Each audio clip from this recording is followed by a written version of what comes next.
নাহমাদুহু ওয়া নুসাল্লি আলা রাসূলিহিল কারীম, আম্মা বা'দ। আজকে জানাজার নামাজ নিয়ে আলোচনা করব, বা জানাজার নামাজে কোন তাকবীরের পরে কি দোয়া পড়তে হয় এবং কি জানাজার নামাজের নিয়ত, সকল কিছু একের পর এক আমি আলোচনা করার চেষ্টা করব। তাহলে আজকে আমরা জানাজার নিয়ত নিয়ে আলোচনা করব। আমাদের মাঝে অনেকেই আছে জানাজার নামাজের নিয়ত আরবিতে জানি না, তাই আজকে যারা জানাজার নামাজের নিয়ত আরবিতে জানেন না তাদের জন্য আজকের এই দোয়াটি। পরবর্তীতে কোন তাকবীরের পরে কোন দোয়া পড়তে হবে একের পর এক আলোচনা করার চেষ্টা করব। তাহলে আসুন আমরা এই জানাজার নামাজের নিয়তটি আরবিতে জেনে নিই। আপনি যদি কষ্ট করে 10 থেকে 20 মিনিট কষ্ট করেন তাহলে অবশ্যই আপনার জানাজার নামাজের নিয়তটি মুখস্থ হয়ে যাবে। আর এই জানাজার নামাজের নিয়ত বা জানাজার যতগুলা দোয়া আছে আমাদের প্রত্যেক মুসলমানের শিখা দরকার। তাই আমরা সবাই একটু কষ্ট করে হলে এই নিয়তটি শিখে রাখবো, যাতে আমাদের পরবর্তী জিন্দেগিতে কাজে আসে। তাহলে আসুন আমরা দোয়াটি দেখে নিই। দোয়াটি আপনারা স্ক্রিনে লক্ষ্য করুন।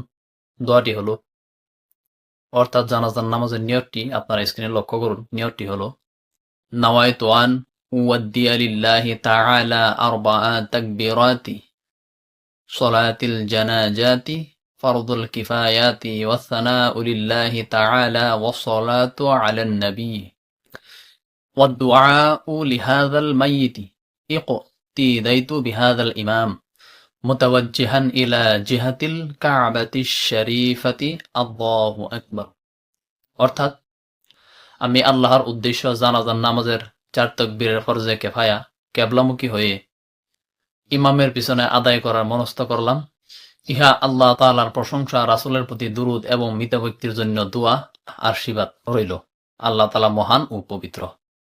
এখানে আমরা যারা ইমামের পিছনে জানাজার নামাজের নিয়ত করব, তখন আমি এখন যেভাবে বলেছি সেইভাবে বললেই হবে।